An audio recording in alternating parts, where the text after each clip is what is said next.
tahapan, misalnya berkaitan dengan perbuatan asusila, kekerasan seksual, itu juga terjadi di tengah tahapan sedang berlangsung. Pelaksanaan kegiatan kita sebagai penyelenggara pemilu, tentu kita berhadapan dengan situasi yang sulit, situasi yang sulit terkait dengan kepentingan kelompok yang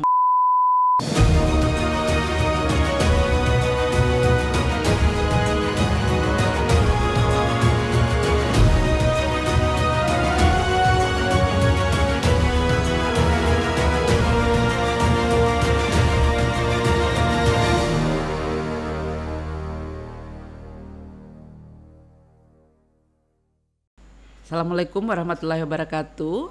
Selamat siang, jelang sore, pendengar sekalian. Hari ini kita bertemu kembali dalam podcast RPP KPU Provinsi Sulawesi Tengah episode 30.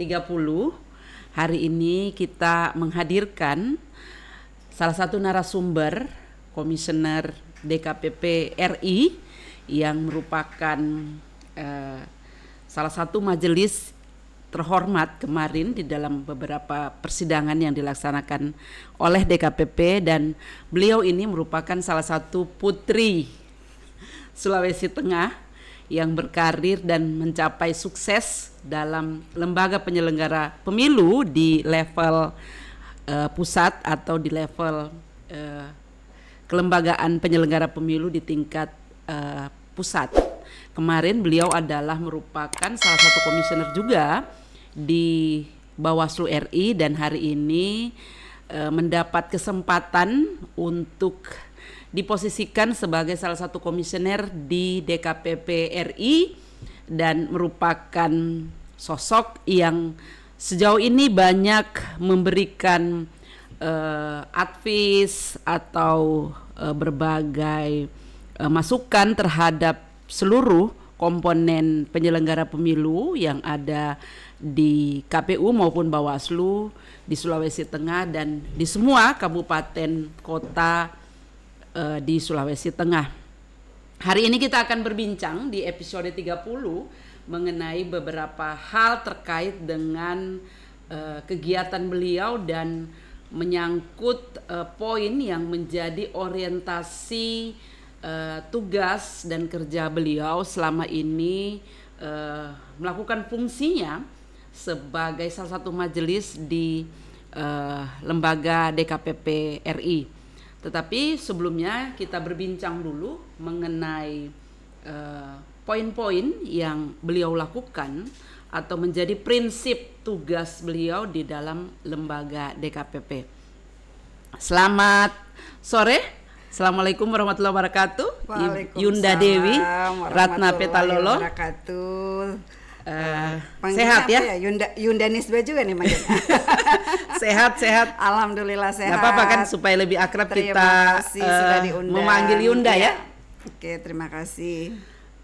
Sehat ya? Alhamdulillah sehat. Dan harus tetap sehat. Kalau pulang kampung pasti sehat. Karena situasinya banyak mendukung kesehatan fisik.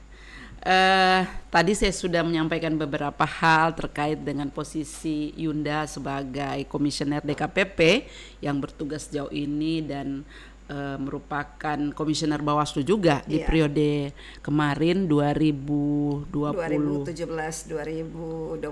Oke, 2022. Kita berbincang hari ini di episode podcast RPP episode 30 mengenai implementasi kode etik yang menjadi prinsip di dalam pelaksanaan fungsi dan tugas dari DKPP.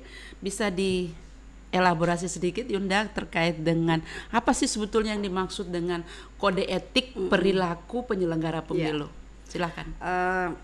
Memang menarik pemilu 2024 ini ya.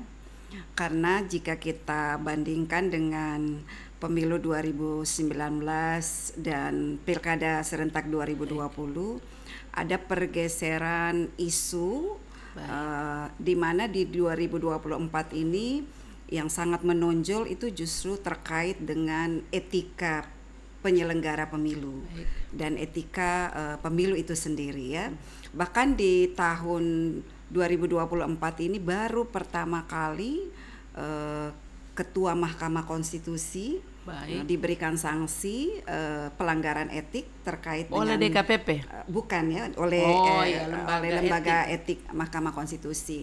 Maksudnya ini menggambarkan bahwa bukan hanya etika penyelenggara pemilu yang mengemuka di pemilu 2024, tapi juga etika pemilu itu sendiri. Jadi ada lembaga lain yang juga terkait dengan itu.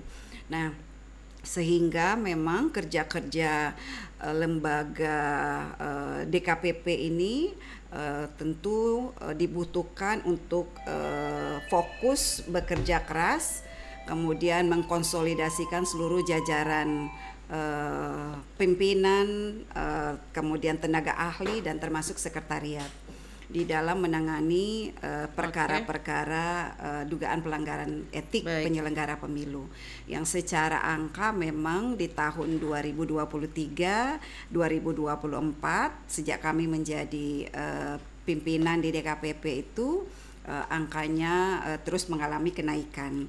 Dan bahkan signifikan nggak? Signifikan ya ya? kenaikannya.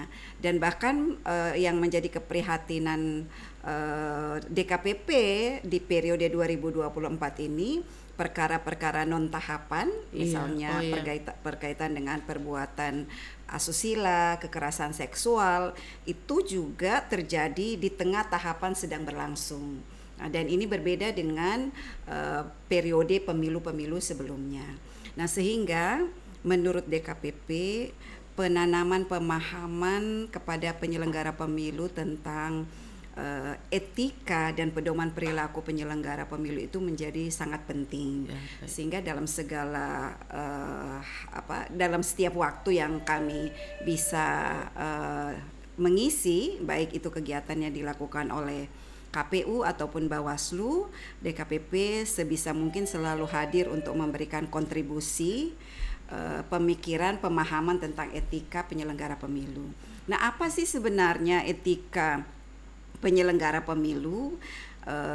Kalau kita mengambil definisi etika penyelenggara pemilu ya berdasarkan beberapa kamus ya yang ada, kemudian juga beberapa pendapat dari para ahli ya tentang etika itu, bahwa kalau kita bicara soal etika itu kan dikonsepsikan sebagai satu kesatuan moral ya. Kesatuan moral ya.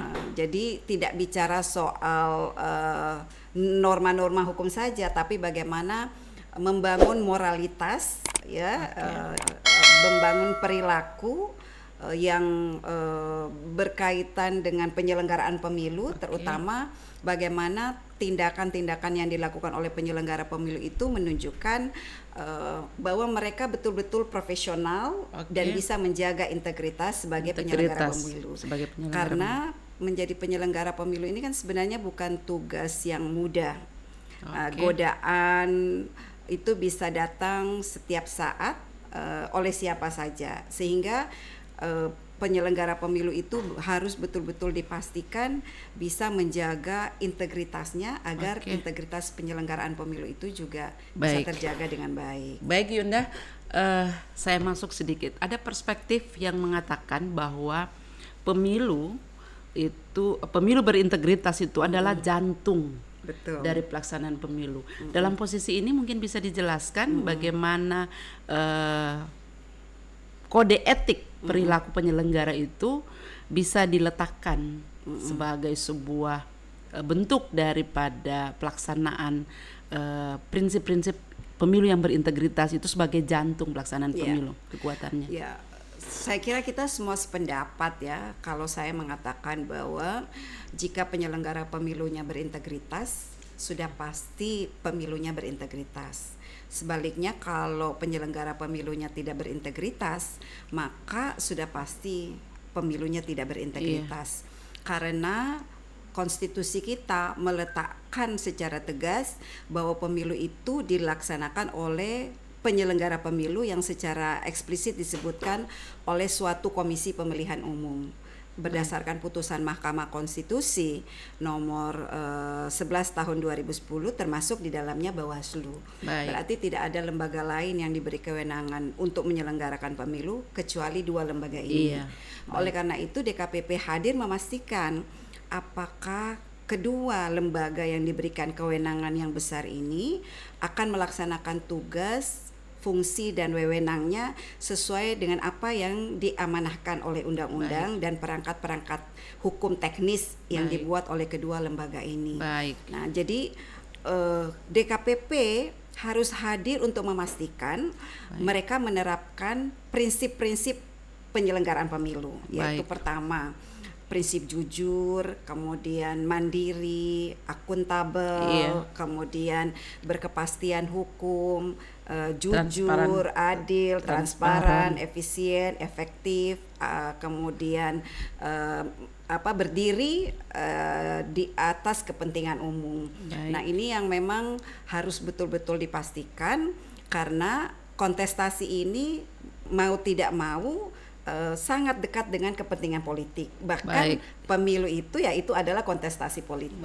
Sehingga pasti ada kepentingan-kepentingan politik yang akan sangat dekat dengan penyelenggara pemilu yang jika tidak dijaga dengan prinsip-prinsip penyelenggara pemilu ini, maka dikhawatirkan proses ini tidak menjalankan khusus untuk tujuannya begitu. Baik. Yunda, saya kira sudah elaborasi cukup jauh, tapi pertanyaan saya mungkin masuk, kita berada dalam situasi pilkada. Dalam konteks Sulawesi Tengah kita akan melaksanakan pemilihan gubernur dan pemilihan bupati serta wali kota di level kabupaten dan kota. Bagaimana Yunda bisa menjelaskan dan memberi penegasan kepada teman-teman penyelenggara dalam konteks pelaksanaan pilkada, pilgub dan wali kota ini, kita tetap harus mampu menggunakan pendekatan-pendekatan kode etik perilaku pemilu. Saya kira ada pesan-pesan seperti itu mungkin yang bisa disampaikan Yunda. Karena memang tugasnya itu include sebagai penyelenggara pemilihan kepala daerah, tentu prinsip-prinsip ini juga harus menjadi pegangan dalam melaksanakan tugas dan wewenang sebagai penyelenggara untuk pilkada serentak tahun 2024. Jadi kalau kita bicara soal kode etik dan perilaku penyelenggara pemilu ini kan 1 kali 24 jam dia melekat dalam diri kita. Jadi tidak bisa dilepaskan. Jadi dalam ruang publik, dalam ruang private, bahwa kode perilaku itu tetap akan melekat bersama kita. Jadi tidak ada istilah kalau saya sampai di rumah sudah melepas kegiatan sebagai penyelenggara pemilu. Jadi jangan heran kalau kemudian hal-hal yang bersifat private pun itu diadukan ke DKPP karena memang kode perilaku itu melekat sepanjang masih berstatus sebagai penyelenggara pemilu. Nah, dalam Pilkada 2024 ini satu hal yang tidak bisa kita pungkiri, ini kan berbeda dengan kontestasi pemilu. Kepentingan kita terhadap kepemimpinan lokal itu kan sangat dekat, dan kemungkinan kita punya kedekatan emosional dengan peserta pemilu, calon gubernur, calon bupati, calon wali kota, atau dengan tim kampanye, sehingga itu bisa saja mengganggu kemandirian dan profesionalitas dari penyelenggara pemilu. Nah, ini yang harus betul-betul dipastikan bahwa tugas sebagai penyelenggara itu berpihak pada kepentingan semua orang, tidak boleh berpihak pada kepentingan orang tertentu. Nah, ini yang harus selalu diingat oleh teman-teman. Kelompok tertentu. Jadi, politik lokal ini kan sangat sensitif, terbuka. Potensi-potensi untuk terjadinya pelanggaran etika itu sangat terbuka. Nah, kita sebagai penyelenggara pemilu baik di Bawaslu maupun di KPU tentu harus ada konsistensi dan komitmen untuk melakukan itu. Ada hal yang perlu disampaikan begitu kepada teman-teman penyelenggara baik di KPU maupun Bawaslu, mengingat sensitivitas yang saya katakan tadi, kita bersinggungan cukup dekat dengan kepentingan politik lokal.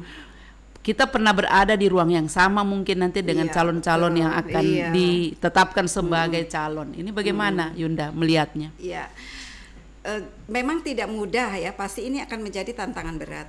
Tapi kan karena kita sudah memilih profesi ini sebagai pekerjaan, dan bahkan teman-teman penyelenggara itu sudah disumpah ya atas nama Allah Subhanahu wa taala, Tuhan Yang Maha Esa. Saya kira tidak punya pilihan lain selain harus menjaga komitmen moral untuk menjalankan tugas amanah ini dengan baik. Karena siapa lagi nanti yang bisa diharapkan untuk bisa menjaga kualitas pemilihan kepala daerah itu, kalau bukan kita sebagai penyelenggara, apalagi kalau penyelenggara ini ya kita sebagai orang daerah lah ya. Betul. Tentu kita berharap Sulawesi Tengah ke depan akan memiliki gubernur, bupati dan wali kota yang betul-betul memiliki kemampuan, kemudian memiliki kepedulian terhadap masyarakatnya. Jadi penyelenggara justru harus berdiri paling depan untuk bisa memastikan tidak terjadi kecurangan.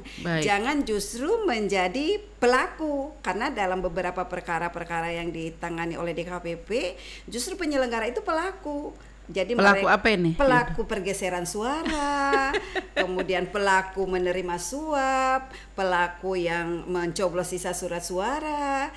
Nah, kalau mereka sudah menjadi pelaku, kepada siapa lagi nanti masyarakat menitipkan harapannya? Betul. Maka itu yang harus dihindari. Jangan menjadi pelaku, tapi justru menjadi penegak hukum dan penegak membangun komitmen untuk menjaga pemilu yang jujur dan adil.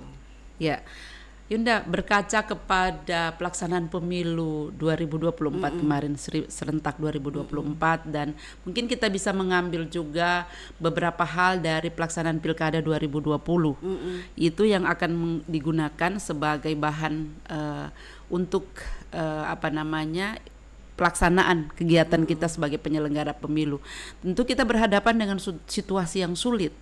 Situasi yang sulit terkait dengan kepentingan kelompok yang berada di situ, yang mungkin bersentuhan secara dalam jarak dekat, misalnya kepentingan dalam kelompok kekerabatan.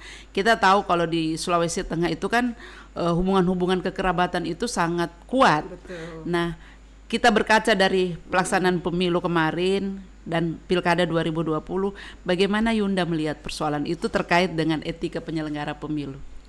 Ya, seperti yang saya katakan tadi, ada pergeseran isu ya. Kalau pemilu 2019 kan isu yang menguat itu kan soal politisasi SARA. Iya kan? Iya. Kemudian kalau di Pilkada 2020 itu kan soal COVID-19. Iya. Ya. Tapi di 2024 itu isu yang menguat itu justru adalah pelanggaran etik kemudian akhirnya mengganggu kualitas proses dan bahkan kualitas hasil pemilu 2024. Banyak sekali terjadi perubahan-perubahan norma melalui lembaga-lembaga peradilan yang kemudian menimbulkan tanda tanya publik ya. Kenapa lembaga peradilan melakukan perubahan-perubahan secara cepat dalam rangka pemilu 2024. Nah, tentu harusnya ini kan menjadi pembelajaran buat kita.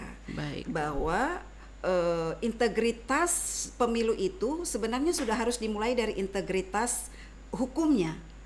Jadi kan makanya dikatakan oleh bahwa law is integrity. Hukum itu sebenarnya adalah integritas itu sendiri.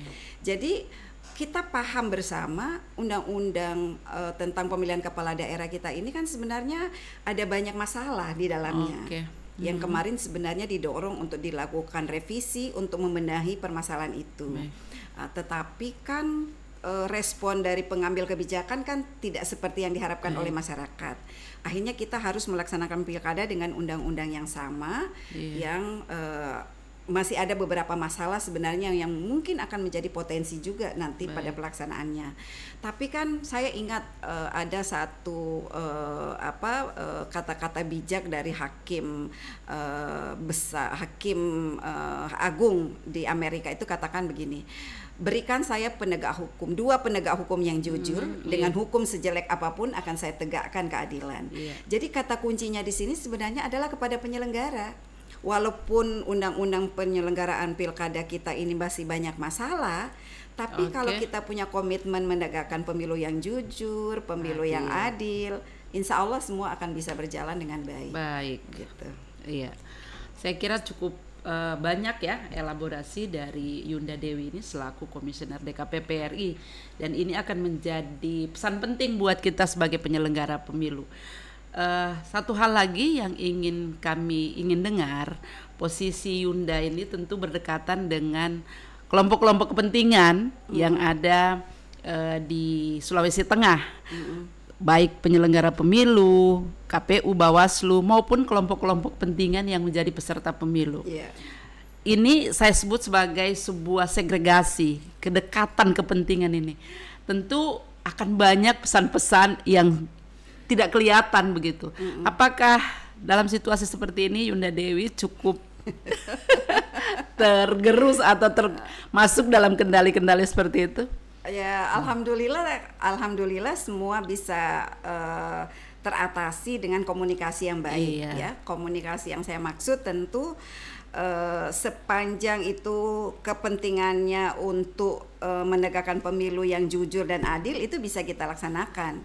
Tapi kalau sudah bergeser dari nilai-nilai itu, tentu harus tegas kita menolak. Dan saya kira saya merasakan selama ini tidak ada yang merusak hubungan itu karena mereka punya kepentingan yang berbeda dengan kepentingan yang saya jalani ya, artinya sebagai penegak etik di DKPP. Jadi komunikasi antara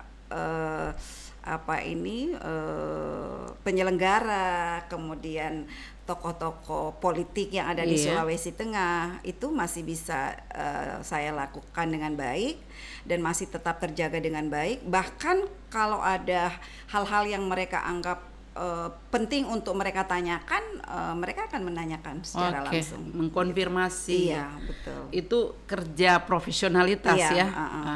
Terus kemudian ada hal lain lagi yang ingin kami pastikan sebagai penyelenggara pemilu, terutama terkait dengan tanggung jawab kami yang tentu menghindarkan kontaminasi kepentingan-kepentingan politik itu. Sebagai penyelenggara yang berhadapan dengan urusan-urusan teknis dan mungkin Bawaslu yang mengawasi, ada enggak trik atau advice kepada teman-teman penyelenggara yang berada di dalam ruang itu terkait dengan bagaimana menegakkan kode etik penyelenggara pemilu, karena tadi dekatnya dengan kepentingan politik lokal. Silakan Yunda. Saya kira itu fakta yang tidak bisa kita pungkiri ya. Dalam proses seleksi tidak bisa kita melepaskan diri dari partai politik, karena memang secara aturan mau tidak mau kita harus berada di lingkaran itu. Tapi ketika sudah ditetapkan sebagai penyelenggara pemilu dan bahkan sudah disumpah, maka kita harus sudah punya kemampuan bagaimana mempertahankan kemandirian tapi tetap juga bisa menjaga hubungan baik. Nah, tentu diperlukan strategi berkomunikasi ya. Nah, kalau saya menjalaninya seperti itu. Bagaimana kita mengkomunikasikan secara baik dan bisa menyampaikan, misalnya ada permintaan di luar aturan yang tidak bisa kita akomodir. Jadi pertama bagaimana menjaga komunikasi, kemudian memberikan pemahaman dan ya tentu masing-masing kita punya cara lah. Ya, tapi satu pesan saya, jangan mencemburkan diri pada kepentingan politik yang bertentangan dengan aturan. Karena satu waktu kita pasti akan kita akan kena sanksi terhadap perbuatan yang kita lakukan. Baik, pemilih semua yang sejauh ini sudah bersama-sama kami di dalam podcast RPP KPU Provinsi episode 30 ini. Terakhir saya ingin tanyakan atau konfirmasi kepada Yunda, bagaimana apresiasi dan penilaian Yunda sejauh ini terhadap seluruh komponen penyelenggara pemilu secara berjenjang KPU maupun Bawaslu di Sulawesi Tengah terkait dengan penegakan kode etik tentunya. Secara angka ya, kalau kita melihat perkara yang diadukan ke DKPP, memang Sulawesi Tengah itu tidak masuk pada 10 besar daerah yang terkena kode etik penyelenggara pemilu. Dalam catatan DKPP kami baru menerima tiga dugaan pelanggaran kode etik. Satu sudah disidangkan untuk Bawaslu Kabupaten Banggai untuk pemilu 2024 dan untuk KPU Kota Palu sudah kami jadwalkan, dan kami mendapat informasi ada lagi satu perkara yang sudah dilakukan verifikasi, yaitu untuk Kabupaten Poso. Jadi di 2024 ini memang belum ada perkara yang diputus. Jadi kalau secara angka kita lihat di data di KPP itu masih 0. Nah 2023 memang ada 13 teradu yang sudah diperiksa oleh DKPP, dan di 2023 seingat saya itu ada yang diberhentikan, tapi bukan terkait dengan pelaksanaan teknis tahapan, bukan berkaitan dengan elektoral, tapi non elektoral karena itu tadi perbuatan asusila. Jadi kalau saya mengambil kesimpulan, Sulawesi Tengah masih masuk dalam kategori yang cukup baik ya, karena memang mungkin secara kelembagaan kita harus akui berarti pola pembinaan yang dilakukan oleh KPU ataupun Bawaslu itu tentu dilakukan dengan baik. Baik. Terima kasih banyak ini Yunda sudah memberikan apresiasi terhadap seluruh komitmen penyelenggara pemilu di Sulawesi Tengah. Mudah-mudahan apa yang Yunda sampaikan ini bisa menjadi sesuatu yang berarti dan bisa menjadi penguatan buat teman-teman penyelenggara pemilu secara berjenjang baik di KPU dan Bawaslu. Teman-teman pemilih yang berada di rumah atau seluruh masyarakat di Kota Palu, Sulawesi Tengah secara umum. Demikian tadi beberapa poin yang kami sudah uraikan dan menjadi informasi yang sangat bermutu buat kita mengenai posisi DKPP sebagai lembaga yang menegakkan kode etik perilaku penyelenggara pemilu. Tentu ini akan menjadi catatan buat teman-teman yang berada pada ruang penyelenggara pemilu baik KPU maupun Bawaslu. Terima kasih Yunda atas kehadirannya hari ini. Mudah-mudahan ini memberikan manfaat yang banyak sekali terhadap kami dan menjadi satu pedoman yang akan kami gunakan di dalam proses penyelenggaraan pilkada yang sudah kita jelang sejauh ini. Demikian terhadap proses RPP kita episode 30 hari ini. Mudah-mudahan ini memberi manfaat. Kalau ada hal-hal yang sekiranya kurang berkenan terhadap penonton sekalian atau pemilih di rumah, mohon dimaafkan atas kesalahan, karena seperti apapun sebagai manusia tidak luput dari kesalahan dan kehilafan. Demikian kami akhiri podcast episode 30 pada ruang RPP KPU Provinsi Sulawesi Tengah dengan ucapan wallahu musta'an. Wassalamualaikum warahmatullahi wabarakatuh. Waalaikumsalam warahmatullahi wabarakatuh.